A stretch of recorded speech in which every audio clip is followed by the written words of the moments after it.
In this video, I'll be sharing 9 powerful evening habits that help me break free from a vicious cycle of doom scrolling, exhaustion, and unfulfillment, and transform my evenings into the most powerful hours of my day. And I've included an essential 3-minute trick that will improve your life from day one. But first, we have to tackle the problem. You're tired. And you're not alone. I myself spent most of my 30s combining grueling days of work with long evenings glued to my screen to quote-unquote decompress, only to wake up the next day feeling exhausted all over again.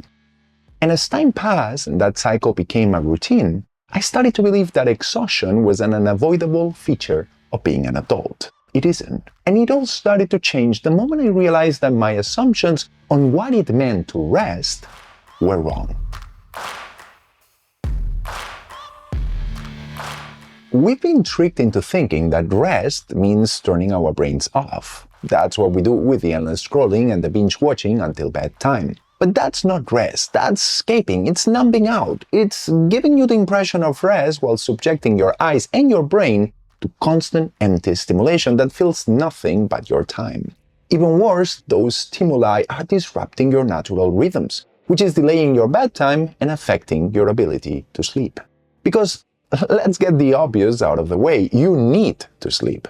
Your passive rest, what athletes call passive recovery, should come from a good 7 to 8 hours of sleep every night. But here's the thing. What you do before bedtime can be just as powerful to restore your energy levels as your sleep. And you achieve that not by collapsing on your bed or the sofa and doing nothing. On the contrary, the most effective way of re-energizing your mind and your body is with active rest. So the first habit to stop wasting your evenings and transform your life is to replace your energy-draining escape time with active rest time. In other words, to set the phone aside for a while every evening and dedicate that time to energizing, fulfilling activities that excite you instead. They can be physical activities like going to the gym, walking, dancing, playing a sport. They can be creative like painting, writing a journal, playing music. Or they can be cognitive, like learning a new skill or working on a side passion project. It's your choice. But if you hear this and the first thing you do is to start planning a 3-hour evening schedule, you're setting yourself up for failure. Luckily, the second habit to stop wasting your evenings comes to the rescue. When I started this process to redesign my evenings, I got way too excited and tried to cram my schedule with everything I'd been wanting to do for so long. Read, write, exercise, spend more time with my family, start a YouTube channel. But every night ended the same way. Disappointment. Not because I did nothing, but because I didn't do enough. I expected more. After all, most productivity advice tells us that we can have it all. But here's the truth. We can't. I was about to give up and go back to my doom scrolling when I decided to try something new, the mini mission. Every night I would pick one small, clear target. It might have been reading 10 pages, writing a micro story, learning Japanese on Duolingo, or even cleaning one drawer. That's it. One single mission. And something magical started to happen. Because when you give your brain a direction, you stop wandering and start finishing your day with a sense of completion. It's like you sneak in a tiny win before bed and that feeling charges you up and carries into tomorrow. Here's the key. The mission you choose should be easy enough to do it in 30 minutes, but meaningful enough that it moves you forward. And if after a while you find that single activity that fills you up the most and builds up towards the you want to be, then you might decide to stick to it. That happened to me when I started writing. It just felt right. So eventually it became my mini mission, and over months it built a momentum that changed my entire career. But keeping that momentum can be tough. Or so I thought until I adopted this next habit, and suddenly the change I had struggled for so long to implement became effortless.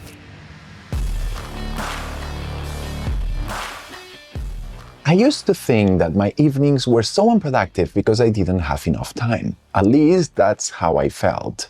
But here's the crazy truth. Most of us don't need more time. What we need are better transitions. And a small change on those transitions can make a huge impact. In fact, the 5-minute window after work determines the entire tone for your evening. If the moment you shut your laptop or walk through the door, you open your phone and start scrolling for just a minute, you're training your brain to link the phone to your distraction or reward after work, dooming you to an evening of mindless energy collapse. Even worse, you might start checking work emails, tense up, become restless, and force your brain to remain on work mode for way too long. So here's what to do instead. Create a transition ritual, a simple signal that tells your body, work is done, life begins. For me, it used to be a visit to my vegetable garden, but now that we live in an apartment, I've replaced that with a quick walk around the block. It's short, it's easy, but it rewires my entire evening for success. The best transition rituals combine a physical cue, like a change of environment or clothes, with a sensory cue, like music, a shower, or going for a walk, and a mental cue, such as asking yourself, what kind of energy do I want tonight? And after a week of these, your brain will start releasing the same I'm done for the day relief signals without the screen heat. And then you'll have the right frame of mind and a blank canvas to reset your energy while making the most of your evening. Okay, so you have your transition ritual, you've planned your evening with a mini mission, and you are motivated. So for the next 3 days, you stick to the plan. We're doing this. But then on the 4th day, something pops up and you forget, or you're not in the mood, and then it happens again, and a few days later, you give up and stop trying.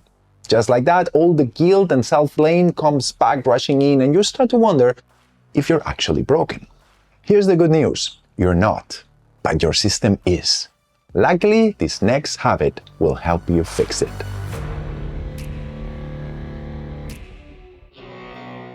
If you keep wondering why your habits don't stick, look around your room. I used to think that I had low self-discipline. I wanted to work out, but I didn't. I wanted to read, but never found the time. I wanted to write, but I couldn't find inspiration. Then I realized that I was living in a space that wasn't designed for those activities. It was designed for distraction. So I shuffled furniture around and kept my mat ready next to the sofa. I left the book I've been wanting to read on my bedside table, and I made a point of decluttering my desk every day before clocking out. And suddenly, everything got easier. Not because I changed, but because my environment did. Your environment shapes your behavior more than your willpower ever could. So instead of rigid rules, focus on creating ecosystem triggers. Lighting and sound, for example, are wonderful tools to regulate your energy. Good natural light on summer evenings will boost your productivity, and then dim warm lights after a certain hour will prompt your brain to slow down and boost your melatonin. And a specific playlist can help you give it all during exercise, or spark your creativity, or focus your mind. And then there's your activity environment. A clean desk or a clear living room will invite your body or your mind to do what you want them to do. Here's where environment defaults are super useful. If you want to practice guitar, keep it visible next to your sofa. If you want to read a book, place it on the coffee table and hide the remote inside a drawer. The trick is to make your good habits obvious and your bad ones inconvenient. And once your system runs smoothly, you'll need to protect it. And that means making sure that it doesn't go back to how it was, but also mastering the art of saying no to digital noise. But if you're ever tried a digital detox, you'll know that sticking with it long-term is pretty much a losing battle. In fact, based on my experience, digital detoxes don't work. But there's something else that does, which brings us to the next habit to stop wasting your evenings. Let's be real, we live online. You can't just delete your phone and move to a cabin in the woods. I mean, you technically can, but you're not gonna do it. So even though it's possible to train your brain to disconnect from your phone for a while, the evening is long and sooner or later the screen will claim back your attention. I used to struggle a lot with this until one day I realized that the phone is just a tool, and as all tools, it's as good or as bad as the way you use it. So instead of wasting all my willpower resisting that inevitable temptation, I started tweaking my phone experience to make it serve my goals. I fine-tuned it to a simple framework: rewire, replace, and reward. To rewire means to move your most addictive apps off your home screen. Just like with the TV remote, make it as painful as possible to get to them. Out of sight, out of impulse. To replace means to fill the gaps left by those apps with intentional apps that help you reinforce positive habits. It could be a learning app, a journaling tool, or a language game. And finally, to reward is to admit that you cannot eliminate addictions overnight. So add to your routine, ideally in between two clearly defined activities, 15 minutes of guilt-free scrolling. After a while, you might find that you crave that time less and less, and you might be able to skip it altogether. But even if your phone can still play a role in your evening, it is essential both for your productivity and for your health that you implement the next habit.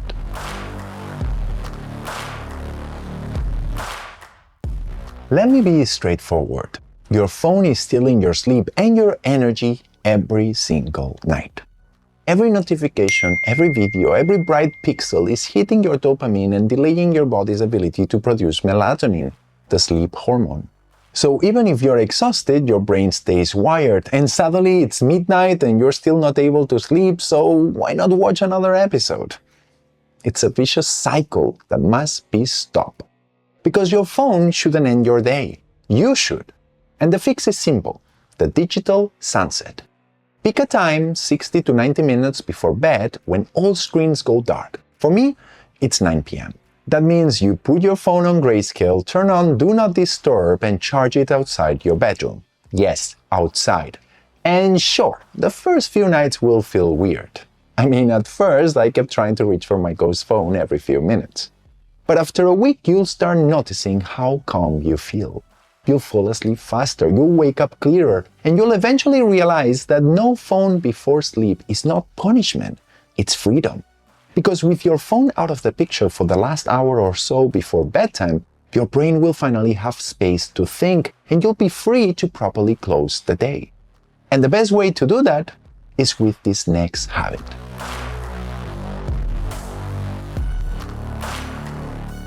I used to be very jealous of my wife. She has this magic ability to hop into bed and fall asleep. I wasn't like that. The moment my head touched the pillow, my brain would push the throttle and start racing through every single thought I'd ignored during the evening. My heart would start pounding, my stress would spike up, and it would take me at least another hour to fall asleep. Well, not anymore. Even though I'm going to bed way earlier than I used to, I've joined the ranks of those blessed with fast and sound sleep. My stress is down, my blood pressure is at levels I didn't think possible, and it's all thanks to this 3-minute routine, the evening reset ritual. It sounds fancier than it is. Basically, every evening, shortly before going to bed, I use my screen-free time to ask myself 3 simple questions. What went well today? What could I improve? And what's my number one focus for tomorrow? And I try to answer those questions not from a place of blame and self-criticism, but with compassion. And as I do it, I can almost physically feel the mental tabs in my brain closing one after the other, and any anxiety I might be carrying with me fades away. Because I'm making progress. Because I had at least one win. Because I know that tomorrow is another chance to do better, and I have a plan to make it happen. In other words, because today wasn't perfect, but it was enough. So by the time my face touches the pillow, my head is clear, my soul is at peace, and I fall asleep. Inner peace is a key component of a happy life, and as you've seen, your evening can play a vital role in achieving it. But there's another equally important component of happiness that can also blossom with the right evening habit.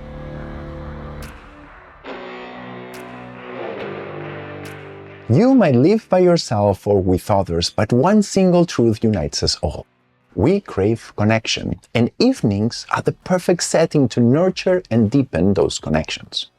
Unfortunately, more and more people these days settle for an idea of quality time that consists in sitting next to someone while they both stare at their phones. That's proximity, yes, but not connection. So here's the simple rule to change that dynamic. One real conversation every evening. No screens, no distractions. If you live with others, there's no excuse not to do it really. You can chat while you cook together, over dinner, or while you go out for a walk. Honestly, a regular short evening walk with your partner can improve your connection way more than any fancy date night. But Even if you live on your own, try scheduling time with people who energize you. That could be dinner with family, a short call with a friend, I know, crazy, right? Or even chatting in an online community. And then ask one meaningful question, a question that prompts real sharing. Don't ask, how was your day? Ask, what was the best part of your day? It sounds small, but as you do this consistently, your relationships will grow deeper and so will your happiness. And after all this, you must be thinking, there certainly cannot be another habit to improve my evenings. Well, you're wrong, because I've left the most fun and potentially life-changing habit for last.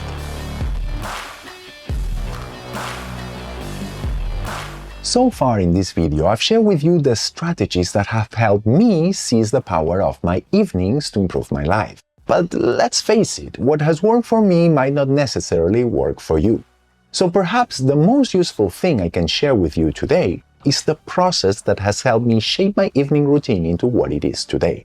So here's my little secret, the 1% experiment. It's simple. Every week, I put on my mad scientist hat and run an experiment by adding one tiny variation to my evening routine. One week, it was stream of consciousness writing in the dark.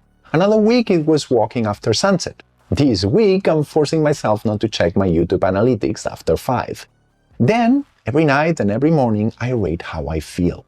As a result, some changes stick and some changes don't. But every week, I learn something new about myself, and slowly but surely, my evening routine evolves to fit better who I am and what I want. Honestly, I cannot encourage you enough to try this one out. Just think about it. In 3 months, you'll have data about your own well-being that no app could ever give you.